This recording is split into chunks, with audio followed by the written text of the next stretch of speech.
अपने बाल सुखाते हुए जिनयू ने जू नैनियन की ओर देखा। जब उसने इस महिला के साथ अपने अनसुलझे जटिल कर्म और इस तथ्य के बारे में सोचा कि वह यहाँ रह रही है, तो उसके दिमाग में एक संभावना उभरी। क्या ये व्यक्ति वह हो सकता है? अपने गहन ध्यान के कारण जिनयू की निगाहें बहुत आक्रामक थीं। जू नैनियन ने उसे घूर कर देखा। विकृत, तुम मुझे ऐसे क्यों घूर रहे हो? उसकी वह बेहद प्यारी नज़र उसे लगभग पिघला ही गई। उसे डर था कि यदि उसके पास मजबूत आत्मनियंत्रण न होता तो वह स्वयं को इस महिला को रोकने और उसके साथ दुर्व्यवहार करने से नहीं रोक पाता। आप यहाँ रहते हैं? उसने सोच विचार कर पूछा, जिससे जू नैनियन अचानक सतर्क हो गया। उसकी संदिग्ध निगाहों से मिलते ही उसके दिल में एक बुरा अनुमान बन गया। ये जानवर संभवतः उसके लिए यहाँ नहीं हो सकता है ना? तुम्हें इससे कोई समस्या है? जू नैनियन हकलाया। उसे डर लग रहा था क्योंकि उसे लग रहा था कि वह जान जाएगा कि वह वही औरत है जिसके साथ उसने जबरदस्ती की थी। स्पष्टतः इस व्यक्ति की कोई साधारण पहचान नहीं थी। जब बात सिर टकराने की आती थी तो उसका पूरा परिवार मिलकर भी उसके सामने कुछ नहीं कर पाता था। क्या तुम घबरा रही हो? जिनयू ने उसे संदेह से देखा। शांत रात में उसकी थोड़ी भारी आवाज़ विशेष रूप से मोहक लग रही थी। जू नैनियन कांपने से खुद को नहीं रोक सकी। जब यह आदमी इश्कबाजी करने लगा तो शायद बहुत कम महिलाएं इसे बर्दाश्त कर सकती थीं। कौन कहता है कि मैं घबराया हुआ हूँ? मुझे तुम बिल्कुल अप्रिय लगते हो, जू नैनियन ने दांत पीसते हुए कहा। जिनयू को अपनी पहली मुलाकात याद आई, जब उसका चेहरा मोटे कपड़े में लपेटा गया था। यदि वह वास्तव में वह महिला होती जिसके साथ उसने अन्याय किया था, तो वह इतनी उदासीनता से व्यवहार नहीं करती। और उसकी आवाज़ भी मेल नहीं खाती थी। दूसरी महिला की आवाज़ स्पष्ट और तीखी थी, जबकि इस महिला की आवाज़ मधुर और आकर्षक थी, चाहे वह किसी से भी बात करती हो। जिनयू ने अपने मन में उठे संदेह को तुरंत खारिज कर दिया। तभी रसोई घर से जलने की गंध आने लगी। जिनयू ने भौहें चढ़ाईं। ये कैसी गंध है? जू नैनियन ने ध्यान से सूंघा, फिर अचानक उसे कुछ याद आया और वह चीख पड़ी और जिनयू की परवाह किए बिना रसोई में भाग गई। जिनयू ने अपनी आंखें सिकोड़ लीं, अपने हाथों को कमर पर रखा और उसके पीछे रसोई घर में चला गया। जू नैनियन ने उस रात रेसिपी से दूसरा व्यंजन बटर सॉस बनाने की योजना बनाई थी। अपने पैर धोने से पहले उसने बर्तन में तेल और अन्य मसाले डाले थे।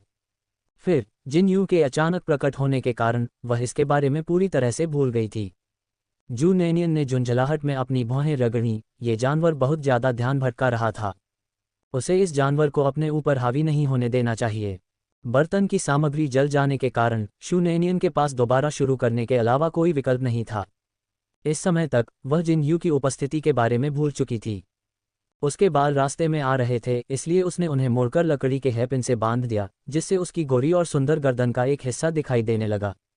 जिनयू रसोई के दरवाजे पर खड़ा था, उसके हाथ फ्रेम पर टिके हुए थे। उसकी नज़र व्यस्त जू नैनियन पर थी। उसकी पीली गर्दन को देखकर जिनयू अपनी जीभ को दांतों पर दबाने से खुद को रोक नहीं सका। इस महिला में सचमुच पुरुषों को आकर्षित करने की क्षमता थी। यदि उसे पुरुषों की जासूसी करने और उन्हें लुभाने के लिए भेजा जाए तो वह निश्चित रूप से उनमें से प्रत्येक को अपने जाल में फंसा लेगी। उसे रसोई में भाग दौड़ करते देख जिनयू की आंखें थोड़ी ऊपर उठ गईं। उसने सोचा था कि उसके जैसी खूबसूरत महिला निश्चित रूप से घर पर कुछ नहीं करेगी। उसके नाजुक, सफ़ेद, कोमल हाथ किसी घरेलू काम करने वाले व्यक्ति के हाथों जैसे नहीं लग रहे थे। इससे पहले जब उसने उसे ल्यूयूएसू बेचते देखा था तो उसने सोचा था कि यह कुछ ऐसा है जो उसके परिवार ने उसके बेचने के लिए बनाया है। बहुत व्यस्त काम के बाद जू नैनियन ने अंततः बर्तन साफ कर दिया। बर्तन इतना बड़ा था कि जू नैनियन को पानी डालते समय संघर्ष करना पड़ा। जिनयू ने तुरंत ही भारी बर्तन उठाने से उसके हाथों की हथेलियों पर पड़े लाल निशानों को देखा। जब वह बर्तन लेकर बाहर निकली तो पानी फर्श पर गिर गया और वह गलती से उसमें पैर रख बैठी। उसका पैर फिसल गया और वह नियंत्रण खो बैठी और जोर से आगे की ओर गिर पड़ी। उसने डर के मारे अपनी आंखें बंद कर लीं। अचानक उसकी कमर से एक जोर का झटका आया, जिसने उसे गिरने से पहले ही जकड़ लिया और उसके हाथ से वह बर्तन छीन लिया गया जो वह ले जा रही थी। जू नैनियन आश्चर्यचकित हो गई और ऊपर से एक उपहास की आवाज़ सुनी, तुम्हें लगता है कि अपनी आंखें बंद करने से ये सब दूर हो जाएगा? यह मजाकिया आवाज़ सुनकर जू नैनियन ने जल्दी से अपनी आंखें खोलीं और जानवर का मुस्कुराता हुआ चेहरा देखा। लेकिन उसकी आंखों में मुस्कान स्पष्ट तिरस्कार से भरी थी। वह अचानक उठ खड़ी हुई। अपना काम देखो। चूंकि तुमने मुझे रात भर के लिए आश्रय दिया है, इसलिए मैं मुफ्त में तुम्हारे कामों में मदद कर दूंगा, उसने हल्की हंसी के साथ कहा, और बर्तन बाहर ले जाते हुए उसकी आंखें ऊपर उठ गईं और एक चंचल मुस्कान प्रकट हुई। जू नैनियन ने उसके विशालकाय शरीर को देखा। उसकी आंखें अविश्वास से चौड़ी हो गईं। जानवर तो जानवर ही था, उसे अच्छा काम करना भी गंदा लगता था। छी, उस पर वो छेड़खानी भरी नजरें डालते हुए। क्या उसने सोचा था कि वह उसके अच्छे रूप के आगे झुक जाएगी? छी, वह उसकी बजाय खुद को देखना पसंद करेगी। पानी का इतना बड़ा बर्तन, और जिनयू ने उसे एक हाथ से पकड़ रखा था और दूसरे हाथ से बर्तन को संभाल रहा था।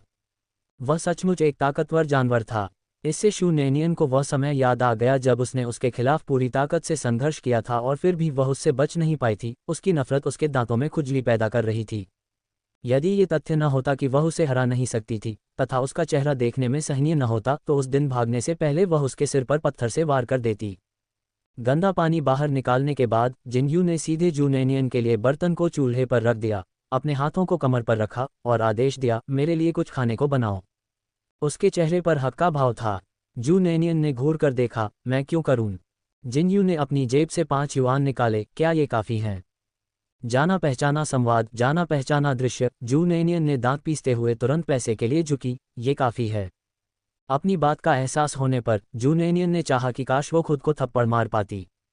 वह इस धन लोलुपता की आदत से कब छुटकारा पाएगी? पैसा देखते ही वह हमेशा दिमाग की बजाय अपने बटुए से सोचती है। खैर, अब जब उसने ये कह ही दिया है तो इसे वापस लेना बहुत शर्मनाक होगा। संयोगवश उसने बटर सॉस के साथ प्रयोग करने की योजना बनाई थी, इससे वह एकदम सही गिनीपिग बन गया।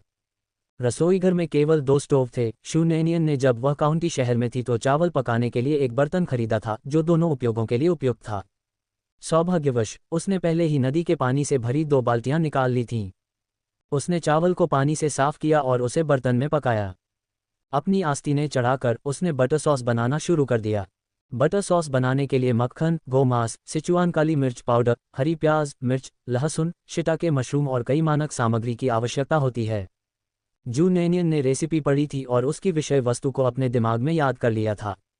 उसने मशरूम को साफ किया, पहले उन्हें काटा, फिर टुकड़ों में काटा तथा अशुद्धियों को दूर करने के लिए उन्हें नदी के पानी में भिगोया। उसने हर काम व्यवस्थित तरीके से किया। जू नैनियन चाकू चलाने में कुशल थी। जब उसने मशरूम को काटा तो वह न केवल तेज थी बल्कि उसने उन्हें एक समान मोटाई में भी काटा। केवल कटिंग बोर्ड पर चाकू से लगातार काटने की आवाज़ें ही सुनाई दे रही थीं। बहुत जल्दी ही उसका काम पूरा हो गया। जिनयू पूरी तरह मंत्रमुग्ध होकर उसकी सफ़ेद पतली उंगलियों को देख रहा था। उसने सोचा, कितने सुंदर हाथ हैं, गोरे और पतले, कि उसे उन्हें बेकाबू होकर चुटकी काटने का मन कर रहा है। जू नैनियन ने गोमांस को कीमा बनाने से पहले लगभग 10 मिनट तक पानी में भिगोया था। सभी आवश्यक सामग्री तैयार होने के बाद जू नैनियन ने बर्तन गर्म करना और उसमें तेल डालना शुरू कर दिया। सबसे पहले उसने बर्तन में मक्खन को पिघलाकर तरल अवस्था में लाया। मक्खन की खुशबू बहुत ही सुगंधित थी। जैसे ही वह पिघला, उसकी समृद्ध सुगंध हवा में भर गई। तेल गर्म होने के बाद जू नैनियन ने उसमें हरी प्याज, मिर्च, लहसुन और चक्रफूल डालकर उनकी खुशबू फैलाई। जू नैनियन का इरादा इस बटर सॉस को एक रेस्तरां खोलने के लिए मुख्य सामग्री के रूप में उपयोग करने का था। ये ध्यान में रखते हुए कि कुछ लोग इन सामग्रियों को नापसंद करते हैं, स्वाद जारी होने के बाद जू नैनियन ने सभी सूखे हरे प्याज और लहसुन को हटाने के लिए एक स्किमर का उपयोग किया। इन स्वादों के साथ मिश्रित मक्खन बिल्कुल ललचाने वाला था। इसके बाद उसने बर्तन में शिटाके मशरूम और कीमा बनाया हुआ मांस डालकर उसे भून लिया। मशरूम के ताजे और कोमल स्वाद को गोमांस के साथ मिश्रित करने के लिए जू नैनियन ने उन्हें अलग अलग नहीं बल्कि एक साथ भूना।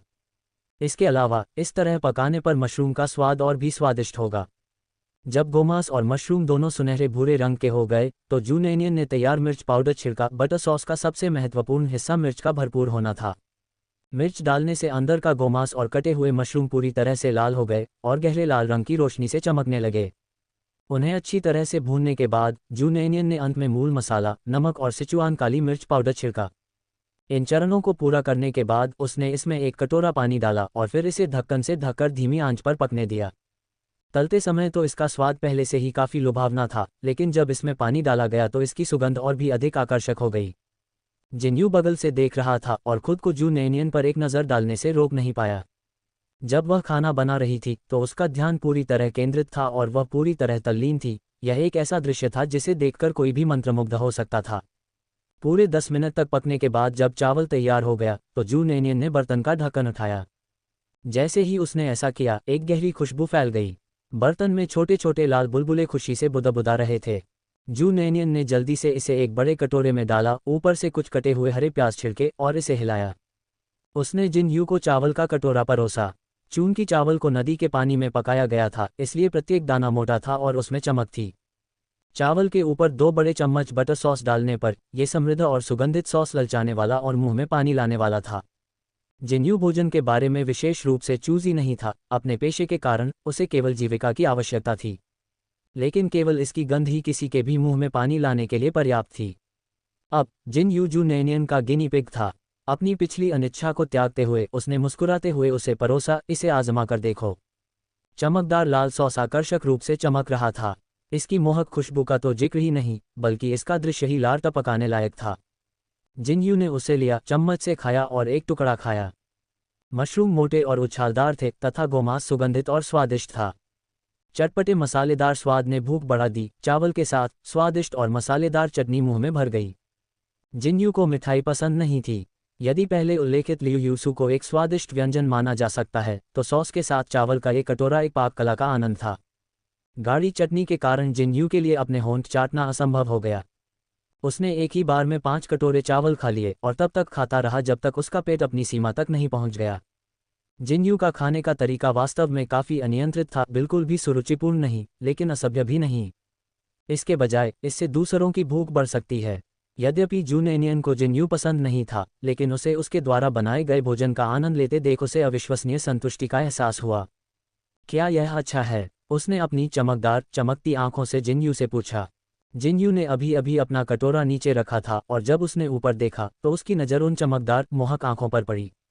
उसका पेट भरा हुआ था और गर्मी से उसके मन में कामुक विचार उभर रहे थे और उसने तुरंत प्रतिक्रिया महसूस की। मन ही मन गाली देते हुए, भाड़ में जाओ, जिन्यू ने सोचा कि इस महिला की आंखों में कामोद्दीपक औषधि होगी। मुझसे दूर रहो, उसने अचानक कठोरता से कहा। जू नैनियन तुरंत क्रोधित हो गया। इस कृतघ्न दुष्ट ने अभी अभी उसके लिए खाना बनाया था और उसने बिना देर किए उस पर चिल्लाना शुरू कर दिया। क्या तुम बीमार हो? वह उसे धक्का दिए बिना नहीं रह सकी, लेकिन उसका हाथ गलती से उसकी छाती से फिसल गया और अपने शरीर पर नियंत्रण खोकर वह उसकी ओर गिर पड़ी। जिन्यू ने एक हाथ से जू नैनियन का कॉलर पकड़ लिया और बहुत अधिक बल लगाने पर फटने की आवाज आई और कपड़े उसके हाथ में फट गए, जिससे वह नंगी हो गई और उसके आलिंगन में गिर गई। अचानक स्थिति जिन्यू ने अपनी आंखें मूंद लीं, सहज रूप से अपना सिर नीचे कर लिया।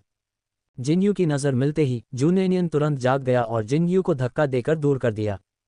उसने अविश्वास से उसकी ओर देखा। तुम? उद्धरण चिन्ह। जिन्यू की ओर इशारा करती उसकी उंगली कांप रही थी। जिन्यू भी अंततः अपने होश में आ गया। यह महसूस करते हुए कि उसने क्या किया है, जिन्यू ने अपनी भौहें गहरी कर लीं। अरे, वह वास्तव में क्या कर रहा था? वह पहले से ही एक महिला से विवाह करना चाहता था, हालांकि वह अभी तक नहीं जानता था कि वह कौन है, लेकिन वह उसे ढूंढने और उससे विवाह करने के लिए दृढ़ था। वफादार बने रहना वह सीमा थी जो उसने अपने लिए तय की थी। वह ऐसा कुछ कैसे कर सकता है जिससे उस लड़की को नुकसान पहुंचे? इससे पहले कि जू नैनियन जिन्यू को डांट पाती, वह अचानक पीछे हट गया और उसके सामने के दरवाजे से बाहर निकल गया। जू नैनियन को अकेला छोड़कर कमरे के बीच में निराशा में अपने पैर पटकने लगी। तारांकन, बदमाश, आहा! जू नैनियन ने अपने दांत ब्रश करते हुए मन ही मन जिन्यू को कोसा।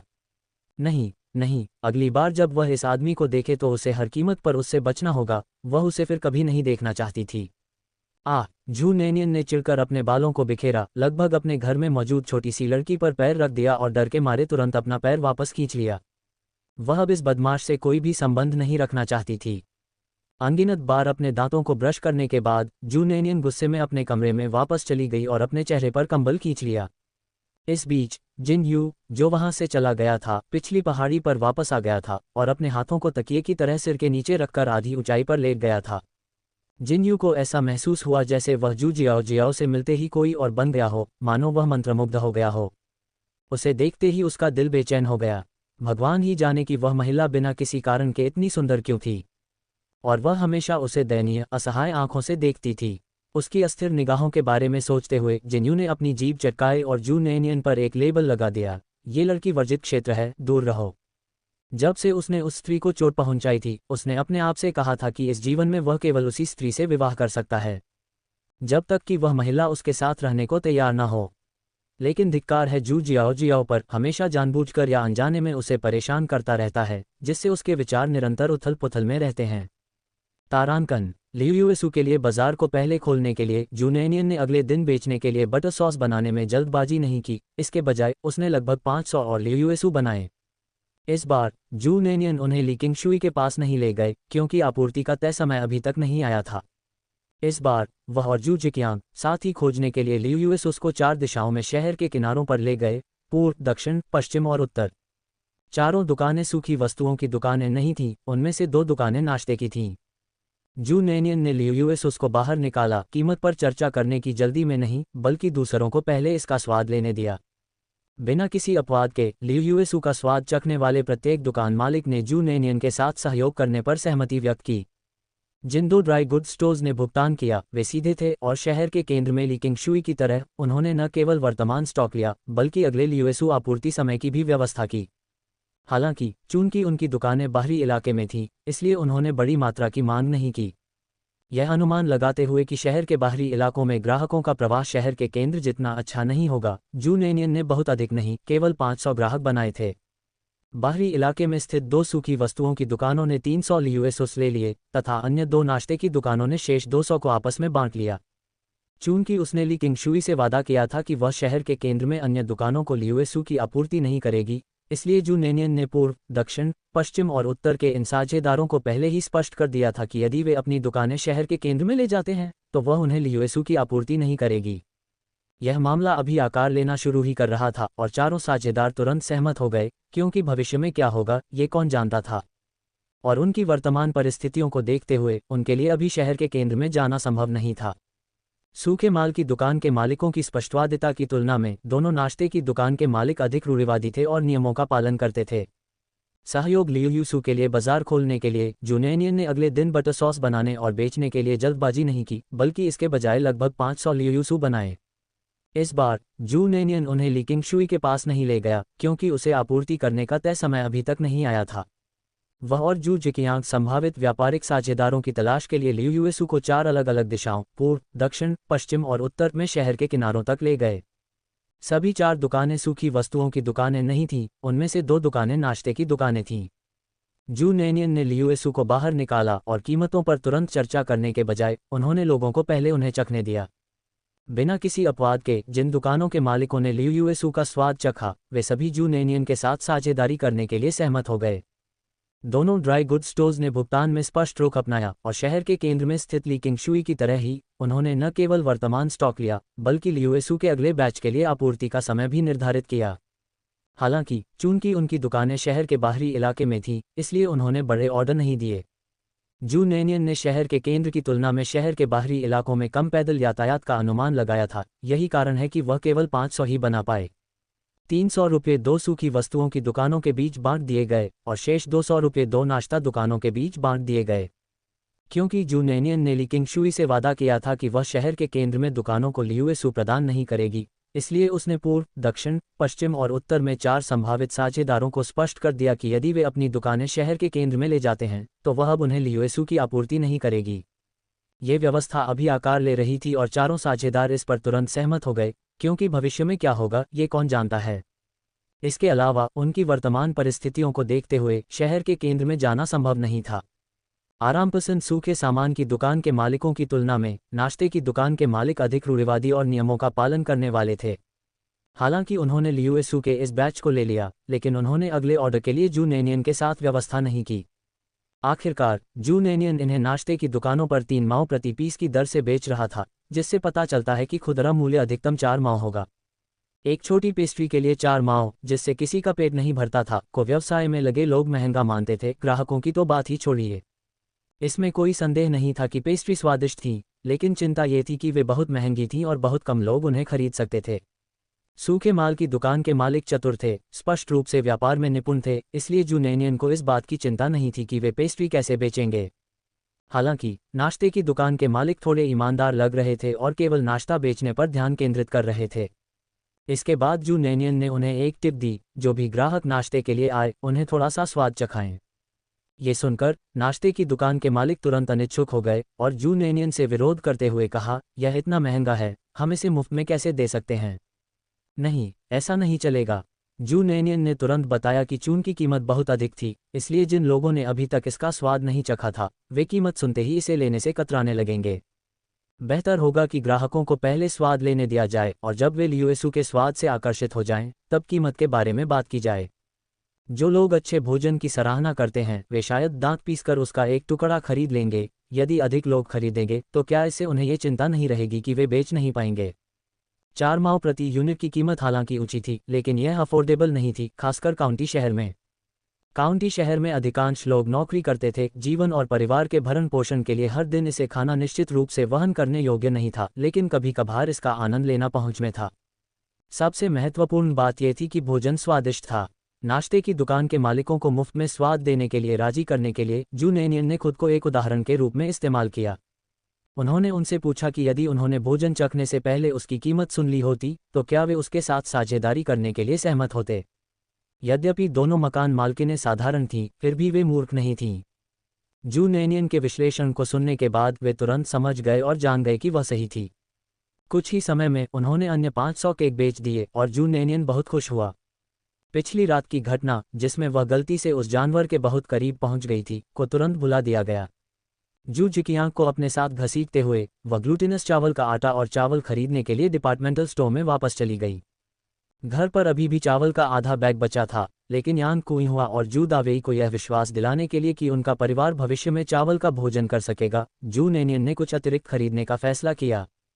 इस बीच डिंग विहुआ अंततः जू नेनियन के घर तक पहुंच गया। उस समय जू नेनियन और जू जिकियांग अभी भी काउंटी शहर के आसपास घूम रहे थे। जू जिकियांग और जू नेनियन के अलावा बाकी सभी लोग घर पर थे। चूंकि आज काम करने की कोई आवश्यकता नहीं थी, इसलिए यान कुइहुआ घर पर कपड़े धो रहा था, मुख्य रूप से जू नेनियन के।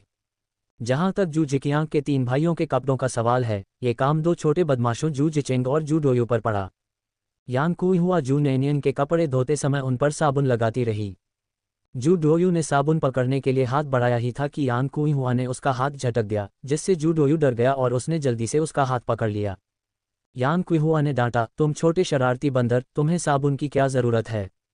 ये साबुन आपकी बहन के लिए है, उसे साफ सुथरा रहना पसंद है। तुम हमेशा गंदे रहते हो। वैसे भी धोने के बाद आप फिर से मिट्टी में लौटेंगे। तुम्हें इसका उपयोग करने की अनुमति नहीं है, बेकार बच्चे। यान कुइहुआ की डांट से जू डोयू स्तब्ध रह गया और जू जिचेंग ने उसे सुरक्षा के लिए जल्दी से अपनी पीठ के पीछे खींच लिया। यान कुइहुआ अपनी डांट के पूरे जोश में थी जब डिंग विहुआ अपने कूल्हों को हिलाते हुए जू नेनियन के घर के गेट से अंदर आए। ओह बहन यान, क्या आप कपड़े धो रही हैं? डिंग विहुआ, जिसने पहले यान कुइहुआ के प्रति तिरस्कार दिखाया था, मुस्कुराते हुए आया और यान कुइहुआ का हाथ पकड़ लिया। यान कुइहुआ ने उसे विदा किया, मुझे परेशान मत करो, मैं अपनी बेटी के कपड़े धोने में व्यस्त हूँ। यान कुइहुआ एक कर्कशा होने के लिए कुख्यात था। वह ब्रिगेड लीडर को भी मुंह दिखाने को तैयार नहीं थी। लीडर की पत्नी डिंग विहुआ को तो छोड़ ही दीजिए। डिंग विहुआ, जो यान कुइहुआ के उग्र स्वभाव का आदी था, नाराज नहीं हुआ और मुस्कुराता रहा। अब कौन से कपड़े धो रहे हो? मेरे पास आपके साथ चर्चा करने के लिए कुछ अच्छी बात है। उसने यान कुइहुआ को ऊपर खींचने की कोशिश की, फिर से अस्वीकार किए जाने के डर से डिंग विहुआ ने जल्दी से कहा, ये लड़की नेनियन के बारे में है। जैसे ही यान कुइहुआ को पता चला कि मामला उसकी बेटी का है, उसने तुरंत कपड़ों को वॉश बेसिन में रख दिया, तेजी से अपने हाथों को कपड़ों पर पोंछा और डिंग विहुआ को जल्दी से घर के अंदर ले गई। ब्रिगेड लीडर की पत्नी, बोलो, हमारे बच्चे नियान के साथ क्या हुआ है? उसके चेहरे पर बेहद चिंता थी, उसे डर था कि कहीं शू नियानियन को कुछ हो तो नहीं गया। डिंग विहुआ यान कुइहुआ को पसंद नहीं करता था, लेकिन इस मामले को लेकर उत्सुक था। उसने जल्दी से उसे आश्वस्त किया, बहन यान, घबराओ मत, ये बुरी खबर नहीं है, ये कुछ अच्छी बात है। ये सुनकर कि यह बुरी खबर नहीं है, यान कुइहुआ को तुरंत राहत महसूस हुई। राहत महसूस करते हुए उन्होंने शिकायत की, ब्रिगेड लीडर की पत्नी, अगली बार अपनी बात जल्दी कहना, तुमने इतने सस्पेंस से मुझे लगभग दिल का दौरा ही डाल दिया था। डिंग विहुआ के शब्द घुट गए, अब उसे दोषी ठहराया जा रहा है। यदि उसे यान कुइहुआ के आक्रामक स्वभाव का पता न होता तो वह उसे अपनी बात बताना चाहती। उसने जल्दी से अपने चचेरे भाई डू चुनमिंग द्वारा दिए गए प्रस्ताव को यान कुइहुआ को बता दिया। प्रस्ताव की शर्तें सुनने के बाद यान कुइहुआ इतनी हैरान हुई कि उसका जबड़ा लगभग खुला रह गया। क्या उनकी शर्तें सचमुच इतनी अच्छी हैं? इस बात से चिंतित कि अपनी बेटी से प्यार करने वाली माँ अचानक भड़क सकती है, डिंग विहुआ ने जल्दी से कहा, वे इतने अच्छे हैं, मैं आपसे झूठ क्यों बोलूंगी? यदि उन्होंने विशेष रूप से एक सुंदर लड़की के लिए नहीं कहा होता तो यह आपके नियानियन की बारी भी नहीं होती। बोलते समय डिंग विहुआ अपने सच्चे विचारों को बाहर आने से नहीं रोक सकी। यान कुइहुआ को तुरंत बुरा लगा, उसका चेहरा उग्र हो गया। ब्रिगेड नेता की पत्नी, आप क्या बात कर रही हैं? मेरे नियनियन की बारी क्यों नहीं होगी? मेरा नेनियन बहुत खूबसूरत है, मीलों तक फैली एक अनोखी सुंदरता। कोई अन्य लड़की इसकी तुलना नहीं कर सकती। मुझे अभी भी ये देखना है कि क्या मेरे न्यनियन को उस व्यक्ति में रुचि है भी या नहीं। डिंग विहुआ ने पहले भी यान कुइहुआ की उग्रता का अनुभव किया था और उसे क्रोधित देखकर उसे डर था कि वह लड़ाई शुरू करने के लिए झपटेगी, इसलिए उसने जल्दी से एक कदम पीछे हटते हुए कहा, आप सही कह रही हैं, बहन यांग। जू नैनियन और जू जिकियांग घर लौटे और उन्होंने पाया कि जू डोयू और जू जिकियांग तुरंत दौड़ रहे हैं। उत्साह से जू नैनियन और जू जिकियांग के चारों ओर चक्कर लगा रहे हैं।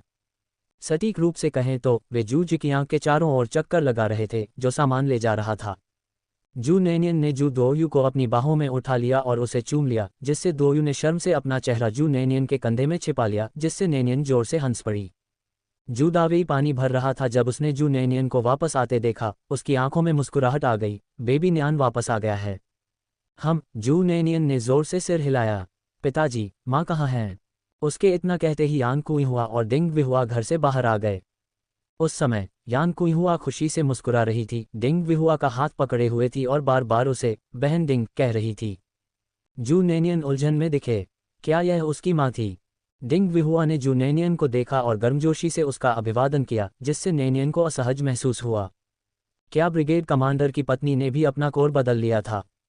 वह अचानक इतनी उत्साहित क्यों हो गई थी? डिंग विहुआ के चले जाने के बाद जू नैनियन ने यान कुइहुआ को घर के अंदर खींच लिया। माँ, आंटी डिंग हमारे घर क्यों आईं? यान कुइहुआ अब बहुत उत्साहित होकर नैनियन को कमरे में ले गया और मुस्कुराते हुए बोला, अच्छी खबर। क्या अच्छी खबर है? जू नैनियन खुद को पूछे बिना नहीं रह सका। कौन सी अच्छी खबर यान कुइहुआ को इतना खुश कर सकती है? यान कुइहुआ ने गर्व से अपनी बेटी के उज्ज्वल रूप को देखा। उसकी बेटी बहुत सुंदर थी, किसी से कम नहीं। बेबी नियान, कल माँ के साथ शहर आओ। जू नैनियन वैसे भी काउंटी शहर जाने की योजना बना रहा था। वह देखना चाहती थी कि ली किंगशुई का व्यवसाय कैसा चल रहा है, लेकिन वह पूरी तरह सहमत नहीं हुई। असामान्य व्यवहार आमतौर पर परेशानी का संकेत होता है। यान कुइहुआ शायद ही कभी काउंटी शहर जाती थी। वह आमतौर पर शहर के सहकारी समिति से खरीदारी करती थी। उसे पहले से ही यह अंदेशा था कि यान कुइहुआ की उसे काउंटी में ले जाने की इच्छा का डिंग विहुआ से कुछ लेना देना है। उसने फिर पूछा, माँ, आंटी डिंग वास्तव में आपसे किस लिए मिलने आई थीं? यान कुइहुआ ने इसे गुप्त नहीं रखा। उसकी बेटी लगभग 17 वर्ष की थी और विवाह पर चर्चा करने का समय आ गया था। यद्यपि वह अपनी बेटी को किसी को देने के विचार को सहन नहीं कर सकती थी, लेकिन वह अपनी अनिच्छा के कारण अपनी बेटी के अच्छे विवाह के अवसर को बर्बाद नहीं होने दे सकती थी। इस जोड़े की संभावनाएं बहुत अच्छी थीं। एक बार जब नैनियन का उस परिवार में विवाह हो गया तो उसका जीवन निश्चित रूप से अच्छा हो गया। कुइहुआ को यकीन था कि डिंग विहुआ उसे धोखा देने की हिम्मत नहीं करेगा। जब उसकी बेटी की शादी अच्छे परिवार में हो जाएगी तो उसे मानसिक शांति मिलेगी। इसलिए उसने जू नैनियन को डिंग विहुआ की यात्रा का उद्देश्य बताया। ये सुनकर नैनियन पूरी तरह से चौंक गया। क्या? Blind date? शश, अपनी आवाज़ धीमी रखो। तुम इतने जोर से क्यों बोल रहे हो? यान कुइहुआ ने जल्दी से नैनियन का मुंह ढक दिया। नैनियन ने अपनी आंखें बड़ी कर लीं और अपनी माँ का हाथ खींच लिया। माँ, मैं नहीं जाना चाहती। क्यों नहीं? यान कुइहुआ को समझ नहीं आया कि उसकी बेटी इतना विरोध क्यों कर रही है और उसने जल्दी से कहा, बेबी नियान, चिंता मत करो। मैंने पूछा है, दूसरे पक्ष की स्थिति अच्छी है और वह एक अधिकारी है। तुम्हारी चाची डिंग ने कहा कि वह काफ़ी सुंदर भी है। जू नैनियन ने असहाय होकर अपना माथा पकड़ लिया। वह अभी 17 साल की भी नहीं हुई थी और उसने कभी शादी के बारे में सोचा भी नहीं था। ये सब क्या था? माँ, मेरी बात सुनो, मैं सचमुच नहीं जाना चाहता। बेबी नियान, चिंता मत करो, माँ तुम्हें मजबूर नहीं करेगी। यान कुइहुआ ने तुरंत जू नैनियन को बीच में ही रोक दिया। नैनियन को अपनी माँ की समझ पर विचार करने का समय भी नहीं मिला था कि वह जल्दी से आगे बोली, चलो हम बस एक बार देख लेते हैं। यदि आप सचमुच संतुष्ट नहीं हैं तो मुझे एक संकेत दीजिए और मैं आपको ले जाने का बहाना ढूंढ लूंगा, ठीक है? इसे सिर्फ देखने से कोई नुकसान नहीं है। यान कुइहुआ वास्तव में नहीं चाहती थी कि उसकी बेटी इतने अच्छे आदमी को खो दे। यदि यह कोई और मामला होता तो जब तक जू नैनियन मना करती, यान कुइहुआ उसे कभी मजबूर नहीं करता। लेकिन ऐसी अच्छी परिस्थितियों वाला आदमी मिलना सचमुच कठिन था। इसके अलावा इस बार यह युवक के माता पिता थे जिन्होंने अपने नैनियन को ढूंढने के लिए आने की पहल की थी। वह आदमी शहर से था और यद्यपि नैनियन सुंदर थी और पैसा कमा सकती थी, यान कुइहुआ जानता था कि शहर के लोग ग्रामीणों को नीची नज़र से देखते हैं। फिर भी वह ये नहीं सोच सकती थी कि उसकी बेटी को शादी के बाद खेतों में काम करना पड़ेगा। शहर में शादी करना सही रहेगा। प्राचीन काल से ही सास और बहू के रिश्ते को संभालना कठिन रहा है और बेटी द्वारा किसी के साथ गुप्त रूप से संबंध बनाने की अपेक्षा माता पिता द्वारा सक्रिय रूप से संपर्क करना हमेशा बेहतर होता है। इसलिए निश्चित रूप से यान कुइहुआ को उम्मीद थी कि उसकी बेटी को वह युवक पसंद आएगा। यद्यपि यान कुइहुआ अपनी बेटी से बहुत प्यार करने के अलावा साहसी और स्पष्टवादी थी, फिर भी उसकी मानसिकता आम ग्रामीण महिलाओं से बहुत अलग नहीं थी।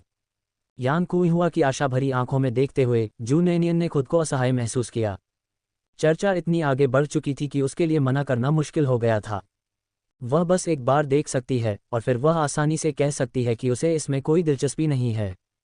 वह इतनी जल्दी शादी करने की योजना नहीं बना रही थी, क्योंकि इस युग में एक बार ब्लाइंड डेट अच्छी हो जाने पर शादी आमतौर पर करीब होती थी। इस बात का उल्लेख करने की आवश्यकता नहीं है कि दूसरा पक्ष किस प्रकार का व्यक्ति था, अब वह कुंवारी नहीं थी। वह किसी से भी बेहतर जानती थी कि इस युग में शुद्धता को कितना महत्व दिया जाता था। कौन सा पुरुष ये स्वीकार कर सकता है कि उसकी पत्नी कुंवारी नहीं है? जू नेनियन इस युग की महिला नहीं थी, उनकी सोच आधुनिक थी। यदि दूसरे व्यक्ति को वास्तव में इससे आपत्ति होती तो वह भी विवाह करने को तैयार नहीं होती। वह अकेले भी अच्छे से रह सकती थी। इन विचारों के साथ जू नेनियन अपनी स्थिति के लिए जिम्मेदार जानवर को कोसने से खुद को नहीं रोक सकी। अंततः जू नेनियन ने हार मान ली और यान कुइहुआ के अनुरोध पर सहमति व्यक्त की। जू नेनियन की सहमति सुनकर यान कुइहुआ तुरंत खुश हो गई, उसकी खुशी उमड़ पड़ी। उसने नेनियन का हाथ पकड़ लिया और बड़बड़ाते हुए कहा, चलो चलें, चलो चलें। जब तक हमारे पास कुछ समय है, चलो शहर चलें और एक सुंदर पोशाक खरीदें। यान कुइहुआ को इतना खुश देखकर जू नेनियन उसकी दयालुता को कैसे अस्वीकार कर सकता था। ऐसे मामलों में जो किसी सीमा का उल्लंघन नहीं करते थे, वह मदद करने को तैयार रहती थी। ये यान कुइहुआ के प्रति उसकी दयालुता का बदला चुकाने का भी एक तरीका था। शहर में पहुंचकर यान कुइहुआ ने जू नेनियन को कई दर्जी की दुकानों में घसीटा। दर्जियों ने नेनियन को जो स्टाइल दिखाए, उनसे वह संतुष्ट नहीं हुई। वह जीवन का आनंद लेती थी और पैसा कमाकर स्वाभाविक रूप से उसे खर्च करने में उसे कोई हिचकिचाहट नहीं होती थी। उसने वास्तव में अपने लिए कुछ अच्छे कपड़े बनाने की योजना बनाई थी, लेकिन वह अपने व्यवसाय में इतनी व्यस्त थी कि हाल ही में इस बारे में सोच ही नहीं पाए। हालांकि सभी शैलियां बहुत पुराने जमाने की थीं। ये जानते हुए कि वह स्वयं कपड़े बना सकती है, उसने स्वयं कपड़ा खरीदने और सिलाई करने का निर्णय लिया। यान कुइहुआ चिंतित हो गया, क्या हमारे पास समय की कमी नहीं होगी? अगले दिन मंगनी की बैठक होने के कारण यान कुइहुआ नहीं चाहती थी कि दूसरे उसकी बेटी को नीची नज़र से देखें। अपनी बेटी को मोटे कपड़े पहने देखकर कुइहुआ को दुख की लहर महसूस हुई। जू नेनियन ने उसे जल्दी से आश्वस्त किया और कुछ अनुनय विनय के बाद कुइहुआ उसे कपड़ा खरीदने और अपने कपड़े खुद बनाने देने के लिए सहमत हो गई। कपड़े बनाने की दुकान की मालकिन 40 वर्ष की एक महिला थी। जिस क्षण नेनियन अंदर आया, महिला की आंखें कई बार चमक उठीं। वह महिला अपनी दर्जी की दुकान चलाती थी, घर में उसकी तूती बोलती थी, उसका बहुत दबदबा था और वह अपनी प्रतिष्ठा का पूरा ध्यान रखती थी। परिवार में केवल एक बेटा होने के कारण वह एक सुंदर बहू की आशा करती थी, ताकि रिश्तेदारों से मिलने जाते समय वह उनका सम्मान कर सके। उसने जू नेनियन पर सवालों की बौछार कर दी और यह सुनकर कि नेनियन अपने कपड़े खुद बनाना चाहती है, वह परेशान नहीं हुई बल्कि उससे और भी अधिक संतुष्ट हो गई। मिस, आपको कितने कपड़े की ज़रूरत है? उसने पूछा। उसके परिवार के सभी कपड़े फटे हुए और घिसे हुए थे, इसलिए स्वाभाविक रूप से नेनियन अपने लिए कपड़े खरीदने नहीं जा रही थी। उसने कुल 6 बोल्ट कपड़े का ऑर्डर दिया। ये सभी उपलब्ध सबसे महंगे प्रकार के हैं। दर्जी चौथी माह एकदम से दंग रह गई। मिस, कुल मिलाकर ये लगभग $30 का होगा। ये सोचकर कि यह खरीदारी उसके अपने लिए है, कुइहुआ ने मान लिया कि उसकी बेटी को ये चीज़ें सचमुच पसंद हैं। अब जबकि उसकी बेटी पैसे कमा सकती थी, उसने कोई कसर नहीं छोड़ी और उदारता से सहमति जताते हुए कहा, खरीदो। यान कुइहुआ की उदारता ने चौथी माह को चौंका दिया। अपने काम के दौरान उन्होंने अपने ग्राहकों की स्थिति का अंदाजा उनके पहनावे और बातचीत के तरीके से लगाने की क्षमता विकसित कर ली थी। क्योंकि नेनियन का रूप बहुत ही आकर्षक था, इसलिए जब वह अंदर आई तो चौथी माँ ने उसे परख लिया। मान लीजिए कि वह शायद औसत साधन वाली ग्रामीण क्षेत्र की थी, लेकिन अब उसे एहसास हुआ कि उसने गलत अनुमान लगाया था। बिना किसी हिचकिचाहट के $30 मूल्य का कपड़ा खरीद लिया गया। आखिरकार ये $30 है। काउंटी शहर में नौकरी करने वाला व्यक्ति केवल ₹30 प्रति माह कमा सकता है। यहाँ तक कि अपने खुद के व्यवसाय के साथ, जहाँ वह लगभग $100 प्रति माह कमाती थी, वह $30 यूं ही नहीं फेंकती थी। चौथी माँ ने क्या सोचा, ये बात शू नेनियन को पता नहीं थी। वह तो बस जल्दी से कपड़े को घर ले जाना चाहती थी। यान कुइहुआ ने भी यही सोचा, क्योंकि उसे डर था कि उनके पास कपड़े बनाने के लिए पर्याप्त समय नहीं होगा। बिना किसी हिचकिचाहट के जू नेनियन ने $30 गिने और चौथी माँ को देते हुए कहा, मालिक लीजिए, क्या आप इसे मेरे लिए एक थैले में रख सकते हैं? चौथी माँ ने पैसे लिए दंग रह गईं और यंत्रवत नेनियन के लिए कपड़ा पैक कर दिया। शू नेनियन और उसकी मां के चले जाने के बाद ही उसे याद आया कि उसे यह पूछने का मौका नहीं मिला था कि क्या लड़की का वादा पहले ही किसी से कर दिया गया था। घर वापस आकर यान कुइहुआ की देखरेख में जू नेनियन ने अनिच्छा से कमरे में प्रवेश किया। अपना स्वयं का माप लेने के बाद उसने अपनी पिछली निराशा को दूर किया और उत्साह के साथ कपड़े बनाना शुरू कर दिया। हालांकि उसे मैचमेकिंग में कोई रुचि नहीं थी, लेकिन उसे ड्रेस मेकिंग में बहुत रुचि थी। खासकर इसलिए क्योंकि वे उसके अपने पहनने के लिए थे। कौन सी लड़की खुद को सुंदर कपड़े नहीं पहनाना चाहेगी। उसने गुलाबी और हल्के सफ़ेद रंग का कपड़ा खरीदा था, जो महंगा था लेकिन उच्च गुणवत्ता का था, छूने में मुलायम था और मौसम के लिए बिल्कुल उपयुक्त था। यद्यपि यह सुधार और खुलेपन का युग था, फिर भी अधिकांश लोग काले, नीले और भूरे रंग के एक समान रंग के कपड़े पहनते थे। वह समय रूढ़िवादी था और नेनियन बहुत अधिक दिखावटी होने की हिम्मत नहीं कर सकता था। ऑफ वाइट कपड़े से उन्होंने एक फॉर्म फिटिंग लंबी आस्तीन वाला टॉप बनाया, जिसमें भी गर्दन और बाजुओं पर लालटेन आस्तीन थी। एक सरल लेकिन आकर्षक शैली जो बहुत अधिक दिखावटी नहीं थी, और गुलाबी कपड़े के साथ उसने एक प्लीटेड स्कर्ट तैयार की जो उसके टखनों तक थी। दोनों टुकड़े सरल थे। नेनियन ने टॉप और स्कर्ट का एक सेट लगभग 1 घंटे में तैयार कर लिया। उन्हें पहनने के लिए उत्सुक होकर उसने उन्हें तुरंत पहन लिया। दर्पण के सामने खड़ी होकर उसने अपने अंदर उस महिला का प्रतिबिंब देखा और आश्चर्य से उसका मुंह खुला का खुला रह गया। ये था बस आश्चर्यजनक। वह मुश्किल से निगलने से खुद को नहीं रोक सकी। ऐसा कहा जाता है कि कपड़े आदमी को, या इस मामले में औरत को, बनाते हैं। सादे मोटे कपड़ों में भी नेनियन ध्यान का केंद्र था। चमकीले रंग बिरंगे कपड़े पहनने से वह और भी अच्छी लग रही थी, इतनी चमकदार कि जब उसने खुद को देखा तो वह भी दंग रह गई। अचानक नेनियन को ऐसे विशिष्ट कपड़े खरीदने का पछतावा हुआ। क्या होगा यदि कोई उस पर मोहित हो जाए और उसे अकेला न छोड़े? नहीं नहीं, बेहतर होगा कि वह बैठक में अपने पुराने कपड़े पहने। उसने अभी अपना मन बनाया ही था कि यान कुइहुआ ने दरवाजा खोल दिया। कुइहुआ की नज़र नेनियन के पहने हुए कपड़ों पर पड़ी और वह इतनी हैरान हुई कि वह अपना मुंह बंद नहीं कर सकी। बेबी न्यान। यान कुइहुआ के असामान्य स्वर ने पूरे परिवार का ध्यान आकर्षित किया। जब सभी ने नेनियन को उसकी वर्तमान पोशाक में देखा तो उनकी आंखें चौड़ी हो गईं। जू दावेई ने सोचा, उसकी बेटी बहुत सुंदर थी। उसने इतनी प्यारी बेटी कैसे पैदा की? जू जिकियांग ने सोचा, बहन बहुत सुंदर लग रही है। जू डोयू और जू जिचेंग को इसका कोई अंदाज़ा नहीं था, बस इतना पता था कि बहन अब बिल्कुल उस परी जैसी लड़की की तरह दिखती थी जिसके बारे में लोग अक्सर बात करते थे। सुबह जू नेनियन को यान कुइहुआ ने बिस्तर से जल्दी खींच लिया, उसे कपड़े और स्कर्ट पहनाए जो उसने रात पहले बनाए थे। सभी ग्रामीण सुबह जल्दी उठते थे, जबकि भावी पीढ़ी के युवा देर तक सोते थे और उनमें से अधिकांश सुबह 6 या 7 बजे के आसपास जागते थे।